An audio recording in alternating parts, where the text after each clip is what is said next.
Hello friends, welcome to Prerna Online Classes, and it is our part 8 of 500 most important previous year questions of English which is related from SSC, Railway, UPSC and banking exams. So let's start from our question number first, which is from error. By the time train arrived at the station, we reached the station. अब इसमें हमने बोला है by the time. सो इधर हमारा एक rule लगता है, जब हम बाय द टाइम बोलेंगे उसका सब्जेक्ट आएगा तो वर्ब आएगा सेकंड वाला, सेकंड फॉर्म में। एंड फिर उसके बाद जब सेकंड क्लॉज में सब्जेक्ट लेगा फिर हेड आएगा और फिर इधर वर्ब की थर्ड फॉर्म होगी। ओके, इधर क्या होगी, फिर हेड के बाद वर्ब की थर्ड फॉर्म होगी। सो इधर हमारा क्या होना चाहिए था, by the time train arrived at the station we have we had reach the station, हम स्टेशन पहुंच चुके थे। अब इधर हमने हैड क्यों लगाया, हैव या हैज़ क्यों नहीं लगाया, क्योंकि हमारा सेंटेंस किस में चल रहा है, पास्ट में चल रहा है, तो इधर हम हैज़ या हैव नहीं लगाएंगे।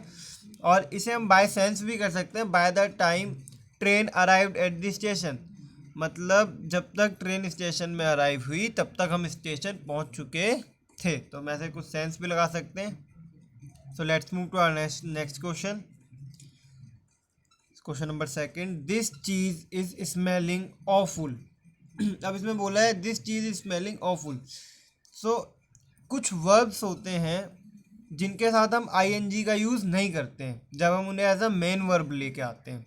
सो उनमें से स्मेल भी अपना, स्मेल के साथ हम आईएनजी का यूज़ नहीं करेंगे अगर उसका यूज़ हम एज अ मेन वर्ब कर रहे हैं। तो ऐसे मैं कुछ आपको वर्ड्स बता देता हूँ, like, know, feel, desire, will, rely, mind, hate, smell. तो ये कुछ वर्ड्स हैं जिसके साथ हम आईएनजी का यूज़ नहीं करेंगे जब इन्हें हम as a main verb use करेंगे। So move to our next question, question number third, by the end of this century we will use up most of the world's oil support. अब इसमें हमने बोला by the end of this century, क्या बोला है, by the end of this century, मतलब ये century ख़त्म होते होते। अब हम एक अनुमान लगा रहे हैं कि हम यूज़ कर चुके होंगे जो वर्ल्ड्स का जितना भी, we will use up most of the world's oil support, मतलब जितना भी ऑयल का सपोर्ट है वो सब क्या कर चुके होंगे, यूज़ कर चुके होंगे। जो जब हम अनुमान लगाते हैं ये हम कर चुके होंगे, सो उसके साथ हमें क्या लगाना पड़ेगा, हैव का यूज़ करना पड़ेगा, विल हैव। जैसे कि तुम ये काम कर चुके होगे, you will have done this work. So इसके सेंटेंस ऐसे बनते हैं। सो क्या लिखा है, by the end of this century, ये सेंचुरी खत्म होते होते we will have use up most of the world's oil support. So इसका आंसर क्या होगा, पार्ट बी में, इसका भी पार्ट बी में, और इसका क्या होगा, we had reached the station. Okay, so let's move our question number 4, we enjoyed the movie when sudden someone shouted। अब हमने मूवी इंजॉय की तभी कोई शाउट करने लगा, मीन्स तभी कोई अचानक से चिल्लाया। तो अब जब हम वैन का यूज़ करते हैं और उसके बाद हम वर्ब की सेकंड फॉर्म यूज़ करते हैं, तो इससे पहले वाले क्लोज में हम वॉज या वर का यूज़ करेंगे, प्लस में हम वी आई एन जी का यूज़ करेंगे, मतलब वर्ब के साथ प्लस में आई एन जी यूज़ करेंगे। सो इधर हमारा क्या होगा, we were we were enjoying the movie when sudden someone shouted, मतलब हम मूवी इंजॉय कर रहे थे तभी कोई चिल्लाया। ओके, सो ये सेंटेंस हमारा ऐसे बनेगा, और ऐसे सेंटेंस मैं आपको अपने पिछले क्वेश्चंस में भी करवा चुका हूँ।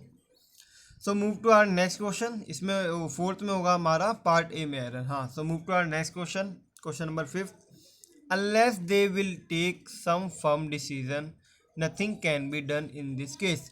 अब इससे प्रीवियस वाली वीडियो में मैंने आपको कुछ यूज़ बताए थे, कुछ ऐसे वर्ड्स बताए थे जिनके बाद प्रेजेंट सिंपल आना था, उनमें से एक अनलेस भी एक है। तो इधर विल नहीं लगेगा, इधर क्या होगा, unless they take some firm decision.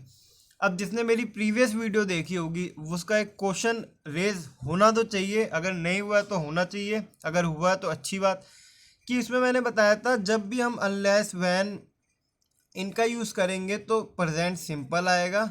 फिर जो नेक्स्ट क्लॉज होगा उसमें हम फ्यूचर की बात करेंगे। सो इधर तो ना कहीं विल वगैरह लगा ही नहीं है नेक्स्ट सेंटेंस में कोमा के बाद, तो इधर हम फ्यूचर की कैसे बात कर रहे हैं अब आपको दिखाता हूँ मैं। Unless they take some firm decision nothing can be done in this case, मतलब इस केस में कुछ नहीं हो सकता। तो ये जो सेंटेंस है ये अपने आप में एक फ्यूचर को दर्शा रहा है। ये सेंटेंस क्या दर्शा रहा है? फ्यूचर को दर्शा रहा है कि कुछ नहीं हो सकता। कब नहीं हो सकता? फ्यूचर में कुछ नहीं हो सकता अगर हम कोई फर्म डिसीजन नहीं लेंगे। सो इसलिए हम इधर क्या करेंगे, अनलेस के साथ इसका यूज़ करेंगे, और ये सेकंड वाला सेंटेंस भी हमारा सही है, इसमें कोई दिक्कत नहीं है। So move to our question number 6। हाँ, सो प्लीज़ हमारा चैनल सब्सक्राइब करना ना भूलें एंड बेल आइकन को भी जरूर दबाएं। So move to our question number 6 which is from antonym. So इधर हमारा आउट हिट नहीं, आउट विट होना चाहिए था, आउट विट। ओके, सो आप इसे लिख लीजिए या स्क्रीनशॉट ले लीजिए इसका। सो आउट विट मतलब होता है विन। इसका अगर मैं सिनोनिम बोलूँ तो विक्ट्री भी हो जाएगा और विन भी हो जाएगा। बट विन का अगर मैं बोलूँ एंटोनिम क्या होगा तो क्या होगा? डिफीट होगा। और लाफ मतलब हंसना होता है, वो सबको पता ही है। अब हम आते हैं अपने क्वेश्चन नंबर 7 पे, जो कि हमारा दे रखा है ओबे। ओबे मतलब क्या होता है? किसी की भी बात मानना, किसी की बात मानना। अब मे भी इसमें बच्चे कंफ्यूज हो जाएं डिसओबे और डिफ्यूज़ में। बहुत बार होता है हम किसी की बात डिफ्यूज़ कर देते हैं, पर वो डिफ्यूज़ करना ऐसा नहीं होता, उसकी हम बात नहीं मानते, उसे हम डिसओबे करते हैं। डिफ्यूज़ मतलब ये भी होता है टू स्प्रेड समथिंग और become spread widely in all direction. एक ये भी मीनिंग होता है डिफ्यूज़ का। सो इसका हम क्या बोलेंगे? इसका हम आंसर बोलेंगे डिसओबे।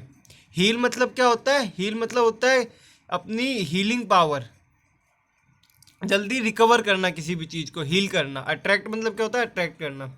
अब हम आते हैं अपने नेक्स्ट क्वेश्चन नंबर 8 पे। इकोनॉमिकल। इकोनॉमिकल का अब इकोनॉमिकल में हमने ऑप्शन ए देख रखा है थ्रिफ्टी, जो कि इसका करेक्ट आंसर होगा। ठीक है, अब ऑप्शन बी हमारा दे रखा है सेल्वेशन। सेल्वेशन मतलब होता है बीइंग सेव्ड फ्रॉम इविल।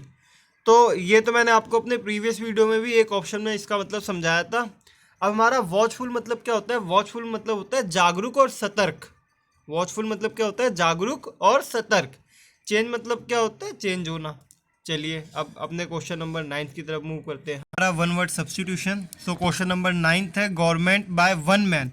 अब इधर हम पढ़ेंगे पहले एनार्की मतलब क्या होता है। एनार्की मतलब होता है a state which have no government, मतलब उधर कोई सी भी गवर्नमेंट नहीं है, मतलब उस स्टेट में no king is ruling in that state. ना तो कोई एक ऐसा बंदा है जो अपनी ऑटोक्रेसी चला रहा हो, ना तो कोई डेमोक्रेसी, कोई सी गवर्नमेंट नहीं, नो गवर्नमेंट। मोनार्की क्या होता है? मोनार्की मतलब होता है किसी भी किंग के थ्रू रूल किया जा रहा हो स्टेट, उसे हम कहते हैं मोनार्की। सो ये तो इसका ऑप्शन नहीं है। ऑटोक्रेसी होगा इसका ऑप्शन, एक बंदे के थ्रू पूरी गवर्नमेंट चलाई जा रही हो, इसे हम कहते हैं ऑटोक्रेसी। और डेमोक्रेसी क्या होता है? डेमोक्रेसी होता है a system in which the government of country is elected by people. तो ये होता है हमारा डेमोक्रेसी। ठीक है, जिसमें मतलब लोगों के द्वारा सरकार चलती है। So this is our democracy. So move to our question number 10। Who walks in sleep. अब इसका आंसर होगा सोमनैम्बुलिस्ट। इसका आंसर क्या होगा? सोमनैम्बुलिस्ट। ये वो लोग होते हैं जो नींद में क्या करते हैं? वॉक करते हैं। इसका तो कोई मीनिंग ही नहीं है। इग्नोरेंट मतलब इग्नोर करना, ड्रीमर मतलब जो ड्रीम देखते हैं। सो वो हो गए अपने dreamer. So move to our question number 11। So ये क्या अपना क्लोज कॉम्प्रिहेंशन है। सो हम पढ़ते हैं। One of the India's greatest musician MS Subbulakshmi, affectionately known to people as MS, her singing has brought। अब सिंगिंग उसकी जो अपनी MS सुब्बुलक्ष्मी है, अब उनकी सिंगिंग क्या लाएगी? सौरो लाएगी, दुख लाएगी, बोर कर देगी, दर्द दे देगी लोगों को? नहीं, जॉय लेके आएगी। सो 11th का क्या होगा? Joy. brought joy to millions of people not only in all parts of India. अब ओवर नहीं यूज होगा, ऑन नहीं यूज होगा, विद नहीं यूज होगा, क्या होगा, इन ऑल पार्ट्स, इंडिया के सारे पार्ट्स में, एक एक पार्ट्स की बात कर रहे हैं। So in all parts of India, but in मतलब सिर्फ इंडिया के हर एक पार्ट में नहीं, but in other countries around the world as well, मतलब सिर्फ इंडिया के पार्ट्स में नहीं पर दूसरी कंट्रियों में भी उनका सिंगिंग क्या है, अफेक्शनली, मतलब काफ़ी ज़्यादा लोगों को अच्छी लगती है। डैश अक्टूबर, अब जब भी अक्टूबर 1966, जनवरी 1805, मतलब कुछ भी दिया हो, जैसे कि मान लो आपकी डेट ऑफ बर्थ है फेब 1998, सो आप उसे क्या बोलोगे, इन फेब 1998। सो उसके लिए हम क्या यूज़ करते हैं, इन यूज़ करते हैं। So in October 1966 Subbu Lakshmi was invited to, अब उन्हें इनवाइट किया डांस करने के लिए नहीं, अब सिंगर को डांस करने के लिए तो इनवाइट करेंगे नहीं, बोलने के लिए नहीं किया, एंजॉय करने के लिए नहीं, क्या करने के लिए किया होगा, सिंगिंग करने के लिए उन्हें इनवाइट किया होगा न्यूयॉर्क में। So invited to sing in New York where people of many foreign countries, अब उधर क्या होंगे, बहुत सारे फॉरेन कंट्रीज के लोग आए होंगे। सो people of many foreign countries, अब ऑल फॉरेन कंट्रीज तो होगा नहीं, हर कंट्री के लोग तो आ नहीं गए होंगे उनके उसमें शो में। So people of many foreign countries listen to her music, उन्होंने क्या किया, उनका म्यूजिक लिसन किया, उनका गाना सुना, हर म्यूजिक। अब उनका गाना कैसे सुना उन्होंने, अटेंटिवली, मतलब अटेंटिवली मतलब होता है लिसन वेरी केयरफुली, बहुत ज़्यादा ध्यान से सुनना। सो कैसे सुना उनका गाना, अटेंटिवली, ध्यान से सुना, क्वाइटली मतलब शांत, डिफरेंट मतलब अलग तरीके से, और बोल्ड, अब बोल्डली मतलब क्या होता है, बोल्डली मतलब होता है इन अ ब्रेव एंड कॉन्फिडेंट वे, ठीक है ना, विदाउट शोइंग एनी फियर, मतलब इस तरीके में रहना, एक ब्रेव और कॉन्फिडेंट वे में रहना बगैर कुछ फियर शो किए, ये होता है हमारा बोल्डली का मीनिंग, ठीक है। सो हम कहाँ थे, where people of other foreign countries listen her music attentively, this was one of the greatest, अब क्या बोला है, one of the greatest award है, ऑनर है, प्राइज है, क्या है उनके लिए, उनके लिए तो ये ऑनर होगा ना, उनके लिए क्या होगा, ये ऑनर होगा, उनके लिए सम्मान की बात होगी। This is the one of the greatest honour ever given to any musician, okay. तो ये उनके लिए क्या होगा, ऑनर होगा, सम्मान की बात होगी ये उनके लिए। For dash together MS cap that international, so dash, अब A सेकंड आएगा, B मिनट आएगा, CR, अब उन्होंने एक सेकंड के लिए तो गाना गाया नहीं होगा, मिनट के लिए नहीं, उन्होंने क्या किया, घंटों गाना गाया होगा, पूरे दिन भी नहीं गाया होगा, खैर। सो इधर क्या होगा हमारा, 4 are together MS cap that international dash, अब इंटरनेशनल क्या, इंटरनेशनल ऑडियंस बैठी थी ना, स्पेक्टेटर्स तो बैठे नहीं थे, व्यूअर्स भी नहीं थे, बिजनेसमैन भी नहीं थे, क्या थे, ऑडियंस थी, international audience spellbound with the beauty of her voice and her style of singing. So इसका ऑप्शन होगा हमारा बी। सो मूव करते हैं अपने क्वेश्चन नंबर 21 की तरफ। सो ये है हमारा PQRS, इसमें जम्बल्ड वर्ड है जिसने हमें अरेंज करना है एक सही सीक्वेंस में। He said that P, a small college he had rather go to, not studying at all instead of, अब इधर हमारा क्या होगा, he said that a small college, नहीं, he said that he had rather go to, क्या बोलेगा वो, he had rather go to। So Q से हमारे कितना ऑप्शन है, 3 ऑप्शन है, P तो ऐसे ही कट गया, ठीक है।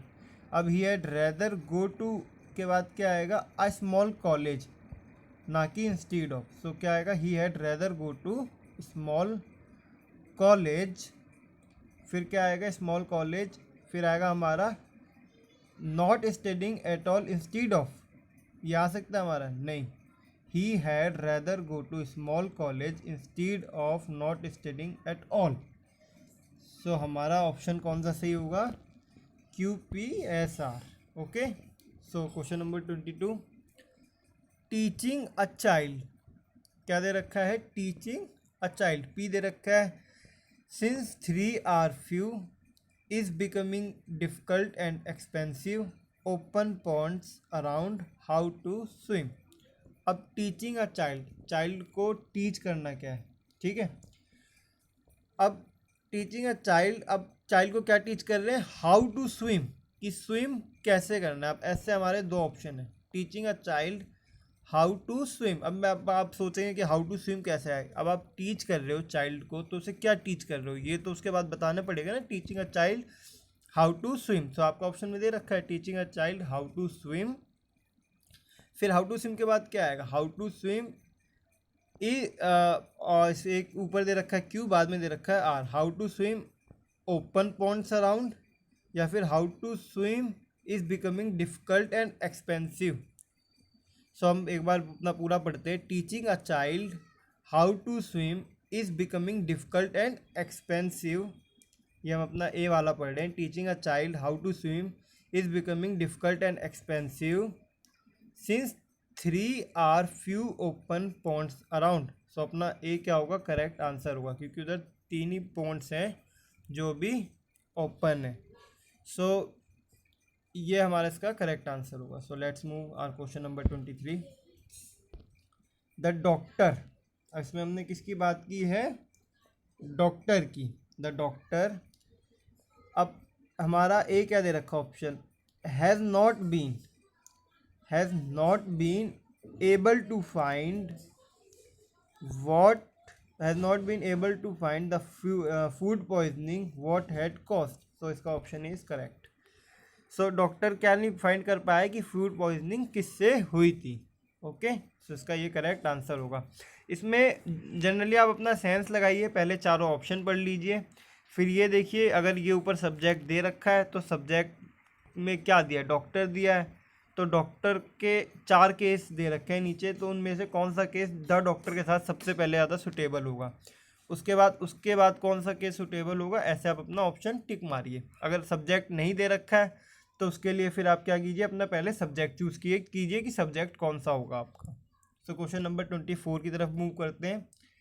द ऑफिसर, अब ऑप्शन ए देखते हैं, बीइंग करप्ट, ठीक है, the officer being corrupt was suspended, the officer being corrupt was suspended before his dismissal from service. So ये भी अपना क्या होगा, करेक्ट आंसर होगा, ये इसमें भी अपना करेक्ट आंसर ए होगा। जो ऑफिसर था क्या हुआ, बीइंग करप्ट होने की वजह से वॉज सस्पेंड, क्या हो गया, सस्पेंड हो गया before his dismissal from service, उसकी सर्विस खत्म होने से पहले। सो हमें ऐसे ऑप्शन अपने देखने, पहले अगर आप चारों ऑप्शन पढ़ लेंगे छोटे छोटे तो फिर आपको दिक्कत नहीं होगी बाद में क्वेश्चन करने में। So move to our question number 25।